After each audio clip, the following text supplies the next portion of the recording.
warahmatullahi wabarakatuh. Salam sejahtera bagi kita semua. Salam. Om Swastiastu, Namo Buddhaya, salam kebajikan. Pertama-tama kami ingin berterima kasih kepada Dr. Muhammad Alfiram Wildan, SE MSI, selaku dosen manajemen pengantar kami dari Prodi S1 Akuntansi C.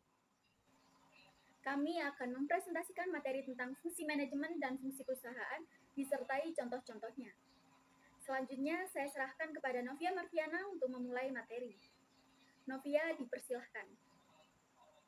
Baiklah, saya Novia Marviana, NIM 2102211000101. Baiklah, fungsi manajemen yang pertama ialah planning. Planning atau proses perencanaan dalam fungsi manajemen adalah manajer perlu mengkaji dan mengevaluasi berbagai kemungkinan rencana alternatif sebelum memutuskan suatu tindakan. Tanpa perencanaan yang matang, fungsi-fungsi manajemen lainnya tidak akan bisa berjalan dengan optimal. Beberapa contoh dari kegiatan planning atau perencanaan ialah yang pertama, menentukan tujuan serta target perusahaan. Yang kedua, menyusun strategi untuk mencapainya. Dan yang ketiga, menetapkan berbagai sumber daya yang akan mungkin dibutuhkan. Fungsi manajemen yang kedua ialah organizing atau proses pengorganisasian.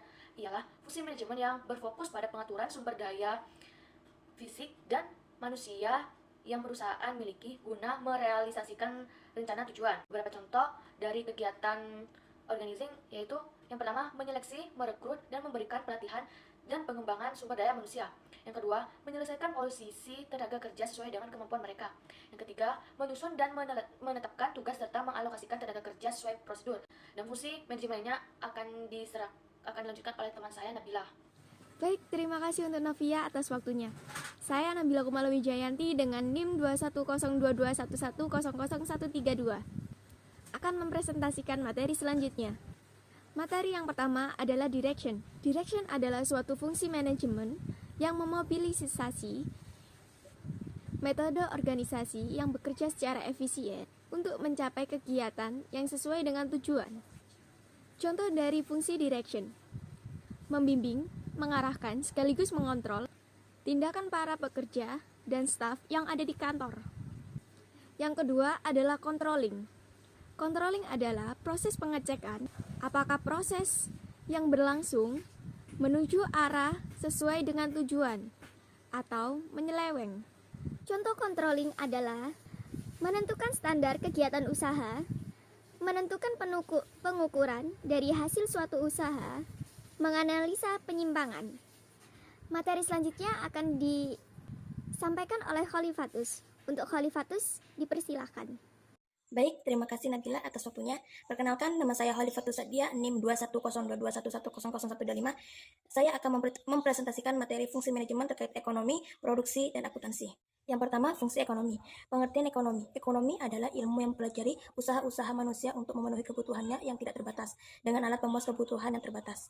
Yang kedua, fungsi produksi. Pengertian produksi. Produksi adalah semua kegiatan untuk menciptakan dan menambah kegunaan suatu barang atau jasa dengan memanfaatkan faktor-faktor produksi yang tersedia. Yang ketiga, fungsi akuntansi. Pengertian akuntansi dan fungsinya bagi perusahaan akuntansi adalah seni dalam mengukur, berkomunikasi, dan menginterpretasikan aktivitas keuangan.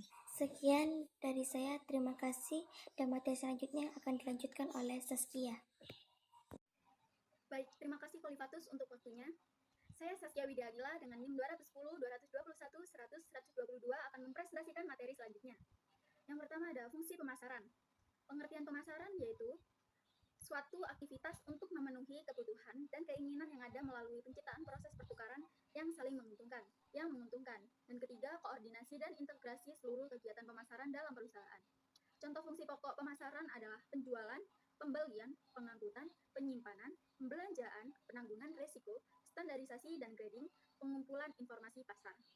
Nomor 2, fungsi personalia. Pengertian personalia yaitu personalia atau kepegawaian mengandung arti keseluruhan orang-orang yang bekerja pada suatu organisasi. Dengan demikian, manajemen personalia adalah manajemen yang menitik beratkan perhatiannya kepada soal-soal pegawai atau personalia di dalam suatu organisasi.